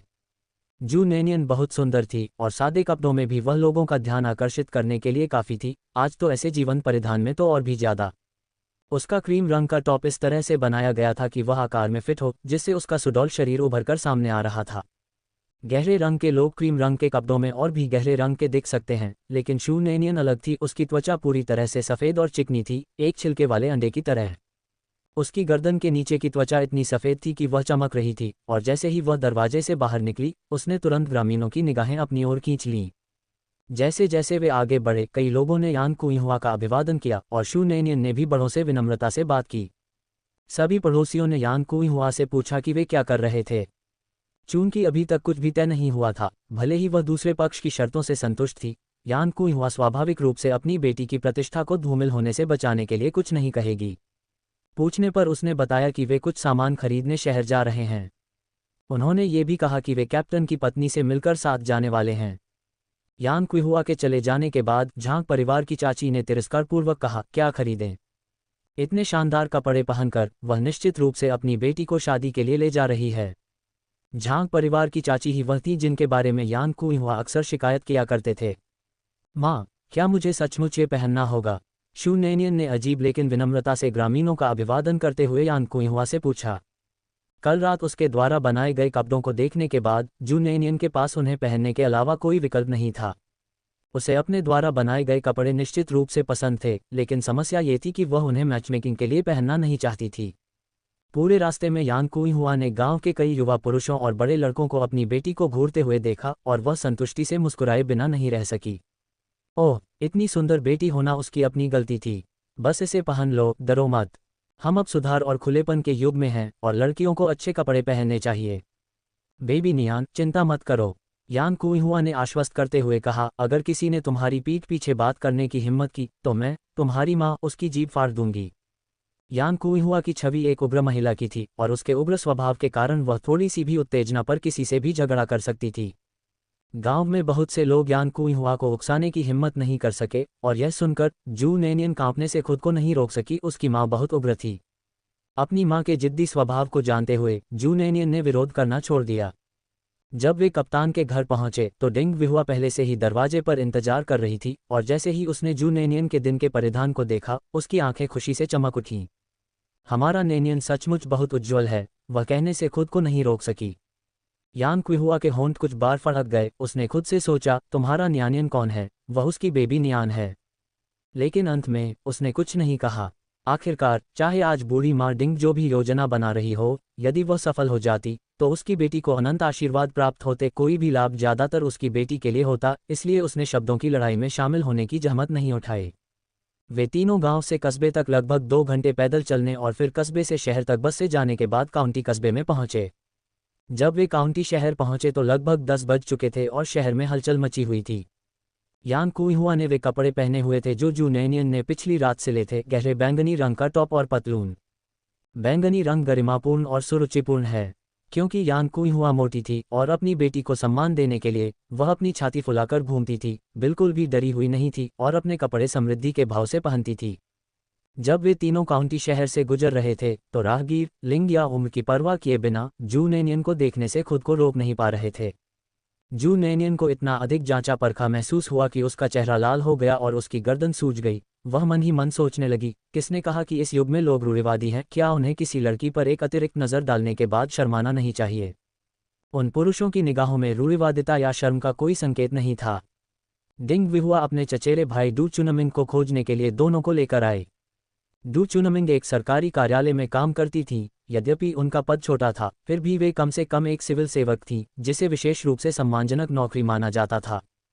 उन्होंने मूल रूप से ग्रामीण क्षेत्र में शू नैनियन से व्यक्तिगत रूप से मिलने की योजना बनाई थी, लेकिन दुर्भाग्यवश जो सहकर्मी हमेशा उनके साथ समन्वय करता था वह बीमार पड़ गया और उसे अस्पताल में भर्ती होना पड़ा। काम का बोझ बढ़ने के कारण वह इतनी व्यस्त थी कि उसे संभाल नहीं पा रही थी, इसलिए उसके पास डिंग विहुआ को बुलाने के अलावा कोई विकल्प नहीं था ताकि वह उस व्यक्ति को लाने की जिम्मेदारी ले सके। सरकारी कार्यालय के प्रवेश द्वार पर कर्मचारी पुरुष और महिला दोनों काम पर आते और जाते समय शू नैनियन को कई बार देखते थे। एक व्यक्ति तो जू नैनियन को बेहतर ढंग से देखने की कोशिश में एक पेड़ के तने से टकरा गया। डू चुनमिंग ने आज वुलैन के साथ मैचमेकिंग के लिए किसी को बुलाने की व्यवस्था कर ली थी। सुरक्षा गार्ड से सूचना मिलने पर वह तुरंत नीचे चली गई। वह अभी करीब भी नहीं पहुंची थी कि उसकी नज़र जू नैनियन के अत्यधिक सुंदर चेहरे पर पड़ गई और डू चुनमिंग इससे अधिक खुश नहीं हो सकती थी। वह इतनी प्रतिभाशाली और प्यारी लड़की थी कि न केवल पुरुष उसकी प्रशंसा करने से खुद को रोक नहीं पाते थे, बल्कि एक महिला होने के नाते वह भी यह कहने से खुद को नहीं रोक पाती थी कि वह कितनी खूबसूरत थी। ऐसा लग रहा था कि यह मैच 100% सफल होगा। प्रसन्न होकर डू चुनमिंग का शांत रवैया तुरंत गर्मजोशी में बदल गया और उसने स्नेहपूर्वक शू नैनियन का हाथ पकड़ लिया तथा वे सैन्य जिला परिसर की ओर चल पड़े। इस बीच वुलैन अपने बेटे से मीठी मीठी बातें कर रही थी। बेटा, माँ की दोस्त आ जा रही है, क्या आप उसकी बेटी का कुछ देर मनोरंजन करने में मदद कर सकते हैं? माँ को किसी के साथ महाजोंग खेलने जाना है। जिनयू ने काले रंग का टैंक टॉप, नीचे छलावरण पैंट और पैरों में मोटे सैन्य जूते पहने हुए थे। उसकी सीधी लंबी टांगें लापरवाही से कॉफी टेबल पर लटकी हुई थीं और वह मुंह में चॉपस्टिक चबा रहा था। वह पिछले कुछ दिनों से उस लड़की को ढूंढने के लिए गांव में इधर उधर भाग रहा था, लेकिन कोई फायदा नहीं हुआ। ये सोचकर कि उस दिन वास्तव में उसे किसी अन्य महिला ने कैसे चूमा था, जिनयू को चिड़चिड़ाहट की लहर महसूस हुई। उसे ऐसा महसूस हुआ जैसे उसने अपनी पत्नी के साथ कुछ गलत किया हो। वुलैन की बातें सुनकर जिनयू ने अचानक अपनी सैन्य टोपी अपने चेहरे पर खींच ली। रुचि नहीं है। वुलैन अचानक शब्द खो गया था। अरे तुम खरगोश जैसे बच्चे, क्या तुम्हारी बूढ़ी माँ अब तुम्हें आदेश नहीं दे सकती? जैसे ही उसने यह बात कही वह पास आए और जिनयू के चेहरे से टोपी उतार दी। सुनो या नहीं, अगर तुम नहीं सुनोगे तो मैं मिस्टर जिनयू को पकड़ लूंगी, जिनको आपसे निपटने के लिए कहा है। जिनयू ने अपनी आंखें घुमाईं, सीधे बैठ गए और कॉफी टेबल से अपने पैर हटा लिए। ये लड़की कितनी उम्र की है कि उसे मेरी देखभाल की जरूरत है? वुलैन ने एक पल सोचा, फिर स्पष्ट रूप से कहा, 17। उसने संख्या के उपसर्ग को नजरअंदाज कर दिया। ये सुनकर जिनयू ने मन ही मन सोचा, आखिरकार यह मैचमेकिंग के बारे में नहीं है। ठीक है, तुम सब जाने से पहले उसे मेरे कमरे में बुला लो। ये कहकर जिनयू अपने कमरे में लौट आया। जैसे ही डू चुनमिंग अपने आगंतुकों के साथ पहुंची, वू लैन तुरंत संकुचित आंखों के साथ मुस्कुराए। वू लैन ने ड्यूटी गार्डों को पहले से सूचित करने का विशेष ध्यान रखा था, इसलिए डू चुनमिंग का प्रवेश सुचारू और निर्बाध था। वह जू नैनियन और अन्य लोगों को वू लैन के घर ले गई, जैसे वह पहले भी कई बार वहां गई हो। जिस क्षण वू लैन ने जू नैनियन को देखा, वह अपनी नजरें नहीं हटा सकी। कितनी सुंदर लड़की थी, मानो उसे सफ़ेद बर्फ पर पोषित किया गया हो, वह इतनी सफ़ेद और चमकदार थी। वू लैन ने आश्चर्य से डू चुनमिंग को देखा। ये क्या ये वही लड़की है जिसके बारे में आप बात कर रहे थे? वू लैन की प्रतिक्रिया देखकर डू चुनमिंग को पता चला कि वह बहुत संतुष्ट थी। और क्यों न हो, वू लैन एक सुंदर बहू खोजने की योजना बना रही थी। जू नैनियन जैसी सुंदर लड़की लालटेन लेकर भी खोजने पर नहीं मिल सकती, तो फिर असंतोष कैसे हो सकता है? यान क्विहुआ भी दूसरे पक्ष के रवैये से काफ़ी खुश थे। वह जानती थी कि उसकी बेटी किसी को भी अप्रिय नहीं लग सकती। क्या ये वही कुलीन महिला नहीं थी जिसने पिछली बार सुबह के बाजार में उसके लिए यूएसू को पैक करने में मदद की थी? ऐसा लगता था कि इस दुनिया में संयोग बहुत आम बात है।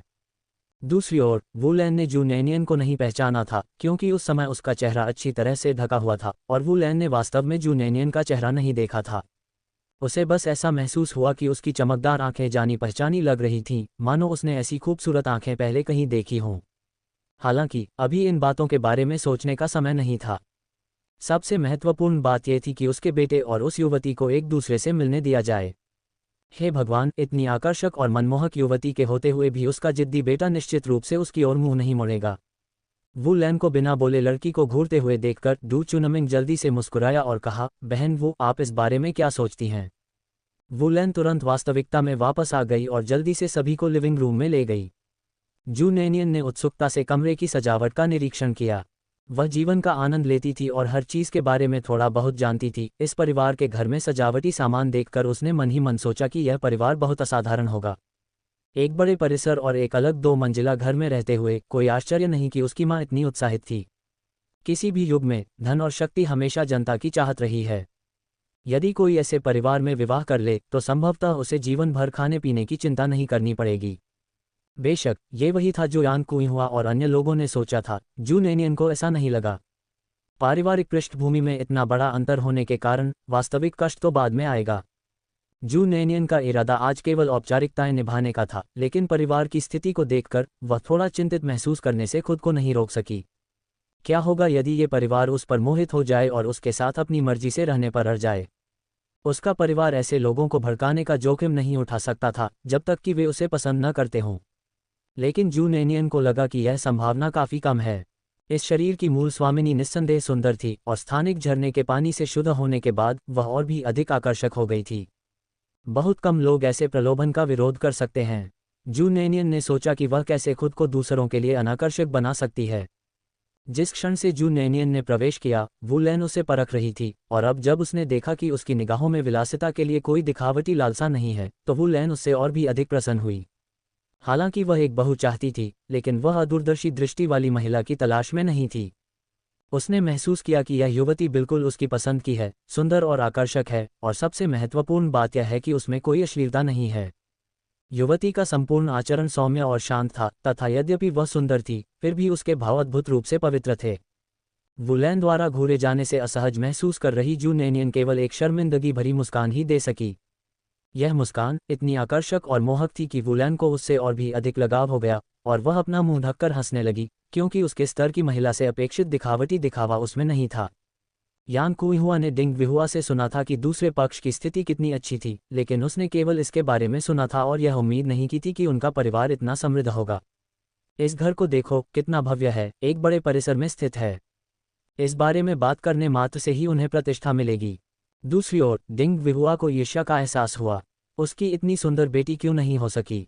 ये सचमुच निराशाजनक था। आज का मुख्य उद्देश्य दोनों युवाओं का एक ब्लाइंड डेट पर मिलना था, लेकिन वह आदमी काफी देर बाद भी नहीं आया, जिससे यान क्विहुआ ने भौहें चढ़ाईं और कठोर चेहरे से पूछा, तुम्हारा बेटा कहाँ है? वू लैन दूसरे के सीधे सवाल से थोड़ा शर्मिंदा हुआ और जल्दी से बोला, वह अभी भी अपने कमरे में नहा रहा है और अच्छा दिखना चाहता है। या फिर मैं तुम्हें पहले पड़ोस में घुमाने ले चलूं? इस जवाब से यान क्विहुआ और भी खुश हो गया। इससे पता चला कि दूसरा पक्ष इस ब्लाइंड डेट को गंभीरता से ले रहा था और सिर्फ औपचारिकता पूरी नहीं कर रहा था। जहां तक वू लैन द्वारा सैर का सुझाव देने की बात है, यान कुइहुआ भी समझदार था, उसने अनुमान लगाया कि वू लैन युवा जोड़े को एक साथ अकेले रहने का मौका देना चाहता था। चूंकि यह एक बड़ा परिसर था, यान कुइहुआ को यकीन था कि दूसरा पक्ष कुछ भी अनुचित करने की हिम्मत नहीं करेगा और इसलिए वह सहमत हो गई। इस प्रकार चारों वृद्ध महिलाओं ने परिसर खाली करने का निर्णय लिया और शू नेनियन निश्चित रूप से समझ गई कि वे क्या कहना चाह रही थीं। लेकिन उनके विचार यान कुइहुआ जैसे ही थे। इस तरह के परिसर में केवल महत्वपूर्ण व्यक्ति ही रहते थे, जहां व्यक्तिगत आचरण पर कड़ी निगरानी रखी जाती थी। जब तक वे अपनी उपाधियों को खोना नहीं चाहते थे, तब तक वे कोई भी अपमानजनक कार्य नहीं करते थे। चूंकि वह पहले ही आ चुकी थी, इसलिए दूसरे व्यक्ति से न मिलना अवास्तविक था, इसलिए उसने भी कोई आपत्ति नहीं जताई। चारों बुजुर्गों के जाने से पहले वू लैन ने एक क्षण रुककर जू नेनियन से फुसफुसाते हुए कहा, लड़की, मेरा बेटा ऊपर पहले कमरे में तुम्हारा इंतजार कर रहा है। वह शर्मीला है और नीचे आने की हिम्मत नहीं करता। चिंता मत करो, मेरा बेटा एक शरीफ आदमी है, वह तुम्हें कुछ नहीं करेगा। इस जगह पर, ग्रामीण इलाकों के विपरीत, अगर लोग जिज्ञासु भी होते तो उसी दिन किसी के घर जाकर घूरते नहीं थे। इसलिए वू लैन को जू नेनियन को उसके बेटे के साथ अकेला छोड़ने की चिंता नहीं थी, क्योंकि इससे लड़की की प्रतिष्ठा खराब हो सकती थी। इसके अलावा जू नेनियन यहाँ की नहीं थी, इसलिए अगर अफवाहें भी फैलती तो उसका उस पर कोई असर नहीं पड़ता। यदि ये तथ्य न होता कि उसके बेटे को मनाना कठिन था, तो वू लैन उस महिला को सीधे अपने बेटे को ढूंढने के लिए कमरे में नहीं भेजती। वू लैन इतनी धीमी आवाज में बोल रही थी कि केवल जू नेनियन ने उसे सुना, जबकि यान कुइहुआ और अन्य लोग उसे सुन नहीं पाए। जू नेनियन एक पल के लिए आश्चर्यचकित हो गया और वू लैन को जिज्ञासा से देखने लगा। दुर्भाग्य से, ये कहने के बाद वू लैन पहले ही दूसरों के साथ बाहर निकल गया था और उनके पीछे दरवाजा बंद कर दिया गया था। जू नेनियन कोई मूर्ख नहीं थी। पूरी स्थिति पर सावधानीपूर्वक विचार करने के बाद वह काफी हद तक समझ गई कि क्या हो रहा था।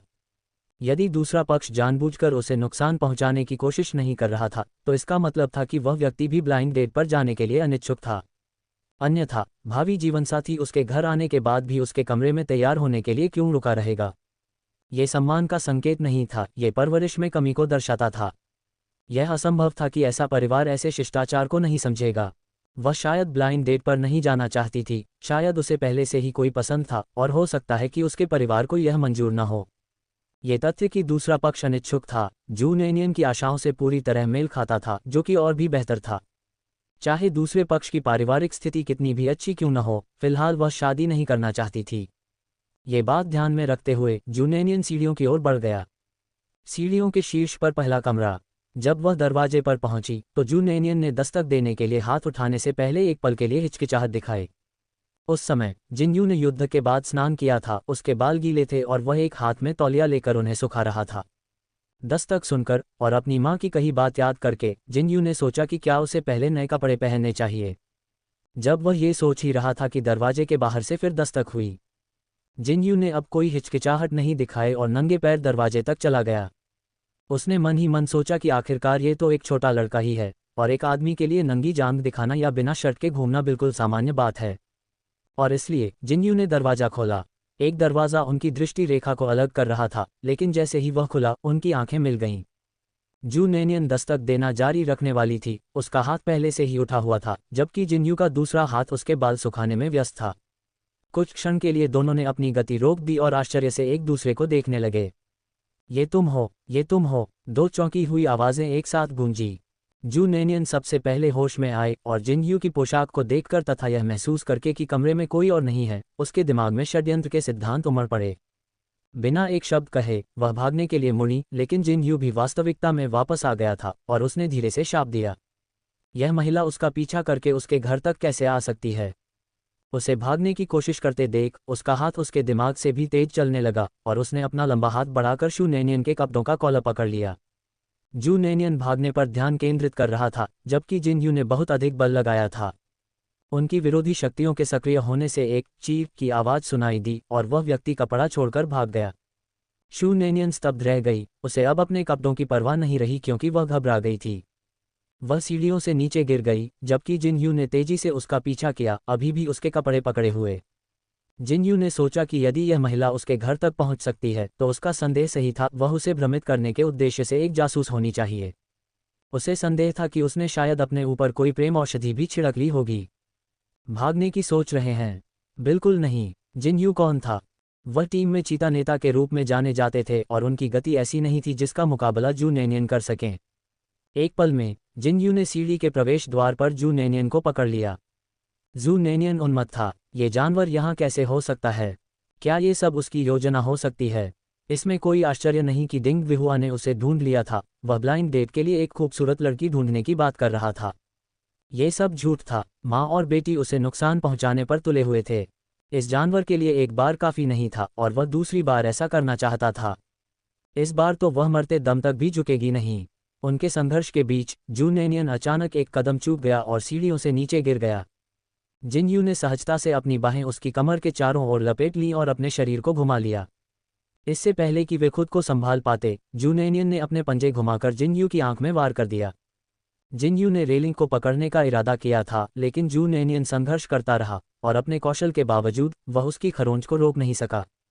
दोनों सीढ़ियों से नीचे गिर पड़े और जिन यू एक पुरुष होने के नाते जू नैनियन को गिरने का झटका सहन नहीं करने देगा। रोल के दौरान जिन यू ने जू नैनियन की दृढ़ता से रक्षा की और जब तक वे उतरे वह उसके ऊपर थी, अभी भी सदमे में थी। लेकिन इससे पहले कि जू नैनियन अपनी सांस ले पाती, जिन यू सफलतापूर्वक उतरने के बाद उसके ऊपर पलट गया, उसकी जांघों पर बैठ गया और आयरन हैंड ने उसकी कलाई पकड़ ली और उन्हें उसके सिर के ऊपर उठा दिया। मुझे छोड़ दो, जू नैनियन ने सिसकते हुए स्वर में चीख कर कहा। जिन यू के चेहरे पर जू नैनियन के नाखूनों से कई खरोंचें थीं। उसने लापरवाही से अपने हाथ के पिछले हिस्से से अपना चेहरा पोंछा और व्यंग्यात्मक लहजे में कहा, चल भागती रह। पागल औरत, पागल जासूस। उसमें इतनी हिम्मत थी कि वह परिसर में घुस आए और उसका घर भी ढूंढ लिया। जू नैनियन स्थिर थी, उसके हाथ और पैर पूरी तरह से उसके नियंत्रण में थे। उसके अहंकारपूर्ण शब्द सुनकर उसके अंदर क्रोध उत्पन्न हो गया और उसने जोर से उसका सिर पीट दिया। जिन यू ने घुराघुराते हुए कहा, फैंसी चालें। फिर बिना किसी औपचारिकता के उसने उसे दबा दिया। उसके कान के पास झुककर वह ये देखना चाहता था कि उसके पास कोई सुनने वाला उपकरण या ऐसा ही कुछ है या नहीं। तभी अचानक घर की ओर जाने वाला मुख्य दरवाजा बाहर से खुल गया। जिन यू ने ऊपर देखा तो 4 चीखती हुई आवाजें एक साथ गूंजी।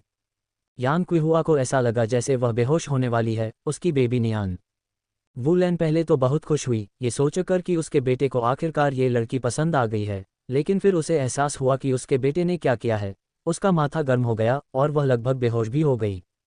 इस बीच डिंग विहुआ और डू चुनमिंग खटास और खुशी का मिश्रण थे। ऐसा लग रहा था कि यह मामला पक्का हो चुका है। चारों वृद्ध महिलाएं अनुभवी थीं और उन्हें अच्छी तरह पता था कि क्या हुआ था। जिन यू ने पहले ही अपने कपड़े पहन लिए थे और सोफे पर बैठा था, उसका चेहरा पीला पड़ गया था। उसके सामने जू नैनियन, यान क्विहुआ, डिंग विहुआ और अन्य लोग बैठे थे। वू लैन भी अपने बेटे के साथ विपरीत दिशा में बैठी थी।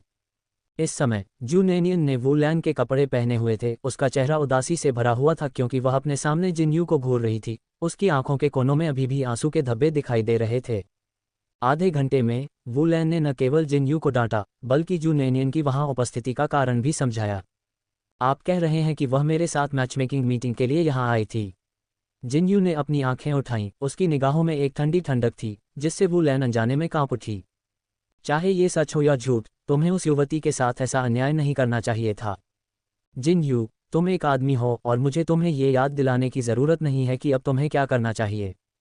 वू लैन ने उग्रता से बात की। उसकी आवाज़ में आशंका और गुस्सा दोनों झलक रहे थे। वह अपने बेटे के गलत काम को माफ़ करने में असमर्थ थी क्योंकि उसे डर था कि कहीं कोई खतरा न पैदा हो जाए। जिन यू ने वू लैन की ओर देखा। आपने मुझे वास्तव में क्या बताया? जिन यू गुस्से में था, बहुत गुस्से में। उसके सुंदर चेहरे से ठंडक निकल रही थी। केवल वू लैन ने ही कुछ और शब्द कहने का साहस किया, अन्य लोगों ने इसमें शामिल होने का साहस नहीं किया। जू नैनियन गुस्से से चुप रहा। यान क्विहुआ भी चुप थी, इसलिए नहीं कि वह बोलने की हिम्मत नहीं कर रही थी, बल्कि इसलिए कि वह देखना चाहती थी कि दूसरा पक्ष क्या करेगा। उसने जिन यू को उस युवक के रूप में पहचाना जो उस दिन उसके घर पर रुका था। जहां तक जिन यू की विभिन्न योग्यताओं का सवाल है, यान क्विहुआ स्वाभाविक रूप से काफी संतुष्ट था। लेकिन उसकी बेटी को परेशान करने के मामले को यही नहीं छोड़ा जा सकता था। वह ये देखने के लिए उत्सुक थी कि यह आदमी उसकी बेटी की प्रतिष्ठा को धूमिल करने की समस्या का समाधान कैसे करेगा। सबसे अच्छा परिणाम निश्चित रूप से विवाह होगा। यदि डिंग विहुआ वहां नहीं होता तो वह कुछ और कहने से पहले दौड़कर उसके पास जाती और उसे खरोंचती। आखिरकार भले ही वे शादी न कर पाते, लेकिन इससे उसकी बेटी की प्रतिष्ठा पर कोई असर नहीं पड़ता। लेकिन डिंग विहुआ जैसे शहरवासियों की उपस्थिति में अब सबसे अच्छा परिणाम ये होगा कि वह व्यक्ति उसकी बेटी से विवाह करने को तैयार हो जाए। चूंकि उसने अभी तक कोई बयान नहीं दिया था, इसलिए वह पहले हिसाब बराबर करने की स्थिति में नहीं थी। अन्यथा यदि वे परिवार बन गए तो भविष्य में उनकी बेटी को ही कष्ट सहना पड़ेगा। वुलेन जिनयू के इस संदेह से अनजान थी कि जू नैनियन एक जासूस था। वह अपने बेटे के रवैये से और भी अधिक परेशान महसूस कर रही थी। ठीक से बोलो, आज आपको हमें स्पष्टीकरण देना होगा। आप लगभग, खैर मैंने अपनी बात कह दी है। यदि आप नैनियन से शादी नहीं करते हैं तो ये स्वर्ग की इच्छा के विरुद्ध होगा। न तो आपकी माँ और न ही आपके पिता इसके लिए सहमत होंगे। वुलेन जानती थी कि उसका बेटा अंततः सफल नहीं हुआ था, लेकिन यह एक करीबी मुकाबला था। ये जिम्मेदारी उसके बेटे को उठानी होगी। मैं उससे शादी नहीं करना चाहती, जू नैनियन ने अचानक कहा। उसकी आंखों में जिन्यू के प्रति घृणा का भाव था। केवल शैतान ही जानता है कि उनके परिवार ने क्या योजनाएं बनाई थीं। यान कुइहुआ चौंका और जल्दी से उत्तेजित जू नैनियन को पकड़ लिया। उसकी आवाज़ स्नेह से भरी हुई थी। मेरी प्यारी बेबी न्यान, तुम्हारी माँ यहाँ है, कोई भी तुम्हें धमका नहीं सकता। यदि यान कुइहुआ की अंतिम क्षण की चिंता और दोबारा आकर जांच करने की जिद न होती तो शायद उसकी बेटी को पहले ही नुकसान पहुंच चुका होता। वास्तव में जू नैनियन का दिल इतना टूटा नहीं था, क्योंकि अंततः कुछ भी नहीं हुआ था, लेकिन इस तरह से व्यवहार किए जाने से वह असहज महसूस कर रही थी। उसे बार बार उसके साथ ऐसा व्यवहार करने का अधिकार क्यों होना चाहिए? क्या वह सचमुच उसके द्वारा प्रताड़ित किए जाने के लायक थी? वह ऐसे कमीने से शादी नहीं करना चाहती थी। प्रतिष्ठा को धिक्कार है। इसे नरक में जाने दो। ऐसे जानवर से शादी करने से बेहतर है कि उसे खो दिया जाए। वह अपनी प्रतिष्ठा खोना पसंद करेगी। जिनयू ने अपनी भौहें उठाईं और जू नैनियन की ओर देखा, जिसकी आंखें लाल थीं, और चिढ़ के भाव के साथ उसने अपने बालों में उंगलियां फिराईं। वह खड़ा हुआ और उसके पास जाकर ठंडे स्वर में बोला, हमें बात करनी है। मेरे पास आपसे चर्चा करने के लिए कुछ नहीं है, जू नैनियन ने गुस्से से जवाब दिया। वुलेन और यान कुइहुआ दोनों बेहद चिंतित थे। यान कुइहुआ ने तेजी से जू नैनियन को पकड़ लिया। बेबी न्यान, क्या तुम मुझसे इस बारे में बात कर सकती हो? यान कुइहुआ की आंखों में वास्तविक चिंता थी, लेकिन उसके सोचने का तरीका जू नैनियन जैसे आधुनिक व्यक्ति से अलग था। उनका मानना था कि चूंकि उनकी बेटी का शव एक आदमी ने देखा था और उसके साथी नगरवासियों ने भी इसे देखा था, इसलिए अब उनकी बेटी के लिए सबसे अच्छा विकल्प जिनयू से शादी करना था। जू नैनियन यान कुइहुआ को चिंतित नहीं करना चाहती थी, इसलिए उसने असहाय होकर कहा, ठीक है, बस यही मेरा इंतजार करो। बोलने के बाद जू नैनियन सबसे पहले दरवाजे की ओर बढ़े। जिनयू उनके पीछे पीछे चल रहा था। दरवाजा बंद करने के बाद जिनयू के कुछ कहने से पहले जू नैनियन ने अपना हाथ उठाया और जिनयू के चेहरे पर थप्पड़ मार दिया। इस बार जिनयू ने चकमा नहीं दिया। जू नैनियन ने उसे गुस्से से देखा। मैं तुम्हें चेतावनी दे रही हूँ, मैं तुमसे शादी नहीं करूंगी। यह आशा भी मत करो कि मैं तुमसे शादी करूंगी। हमारे बीच कुछ भी नहीं हुआ और मुझे इसकी जिम्मेदारी लेने की ज़रूरत नहीं है। जिनयू ने अपने चेहरे पर जलन को अनदेखा करते हुए अपनी पलकें उठा लीं। उन्होंने यह उम्मीद नहीं की थी कि यह कोई गलतफहमी होगी। वह ये भी जानते थे कि अविवाहित लड़की के लिए प्रतिष्ठा कितनी महत्वपूर्ण होती है। उच्चारण से पता चला कि घर में एक महिला थी जो उसकी मां के ही कस्बे से थी।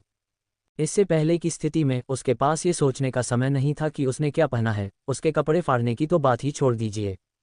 जिनयू को कोई पसंद नहीं था, उसके लिए इससे कोई फर्क नहीं पड़ता था कि वह किससे शादी करता है। लेकिन अब परिस्थितियां इसकी अनुमति नहीं दे रही थीं, क्योंकि वह पहले ही एक अन्य लड़की को पूरी तरह से नुकसान पहुंचा चुका था और अब केवल उसी लड़की से शादी कर सकता था। फिर भी उन्होंने यह उम्मीद नहीं की थी कि आज उन्हें ऐसी स्थिति का सामना करना पड़ेगा। ऐसा कोई समाधान नहीं था जो दोनों पक्षों को संतुष्ट कर सके। एकमात्र विकल्प यह था कि अभी सगाई का नाटक किया जाए और फिर उस लड़की की तलाश की जाए। 1 साल के अंदर अगर वह उसे ढूंढ लेता है तो वह उससे सगाई तोड़ने की पहल करवा सकता है और सारा दोष उस पर डाल सकता है। इस तरह भले ही अन्य लोग गपशप करें, वे केवल अनुमान लगाएंगे कि उसके साथ कुछ गड़बड़ है, उसे दोष नहीं देंगे। जू नैनियन के गुस्से भरे भाव को देखकर जिनयू ने अपने हाथों को अपने कूल्हों पर रखा और मुस्कुराते हुए कहा, आपको अपनी प्रतिष्ठा की परवाह नहीं हो सकती है, लेकिन आपकी मां को परवाह करनी होगी।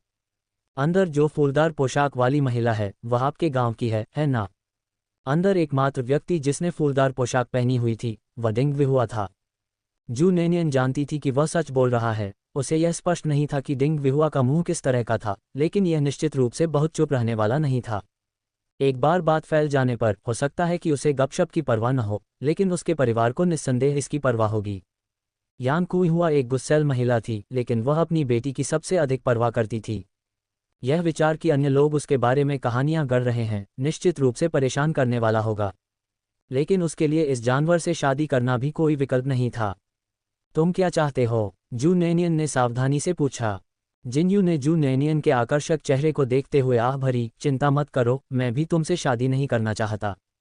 मैं किसी और से शादी करना चाहता हूँ। तो आप क्या सुझाव दे रहे हैं? जू नैनियन ने भौहें चढ़ाकर पूछा। जिनयू ने उदास आकाश की ओर देखा, जो उस समय उसकी मनोदशा को प्रतिबिंबित कर रहा था। सगाई का नाटक करो। 1 साल बाद आप सगाई तोड़ने का कोई भी कारण ढूंढ सकते हैं और दोष मुझ पर डाल सकते हैं। इस तरह आपकी प्रतिष्ठा को बहुत अधिक नुकसान नहीं होगा। ये निश्चित रूप से उन अफवाहों से बेहतर था कि उसके साथ बलात्कार किया गया था और उल्लंघनकर्ता भी उसे नहीं चाहता था। हालांकि उसने उस महिला के साथ कुछ भी नहीं किया था, लेकिन अब जब स्थिति यहाँ तक पहुँच गई है तो हर बार कहानी सुनाने के साथ अफवाहें फैलती और विकृत होती जा रही हैं। कौन जानता था कि वे क्या बन जाएंगे। फिर भी जू नैनियन उसे संदेह से देख रहा था। तुम क्या योजना बना रहे हो? अपनी सतर्क निगाहों से जिनयू वास्तव में शाप देना चाहती थी। मैंने तुमसे कहा था, मैं किसी से शादी करना चाहता हूँ, इसलिए तुम्हें किसी भी तरह के उत्पीड़न या आत्ममुग्धता से पीड़ित होने की आवश्यकता नहीं है। मेरी पहचान विशेष है और ऐसा केवल इसलिए हुआ क्योंकि मुझे आपकी पहचान पर संदेह था। अगर कुछ गलत नहीं होता तो तुम इतनी तेज क्यों भागते? उसकी स्पष्ट अधीरता ने जू नैनियन को अस्थायी रूप से यह विश्वास दिला दिया कि वह उससे शादी नहीं करना चाहता था।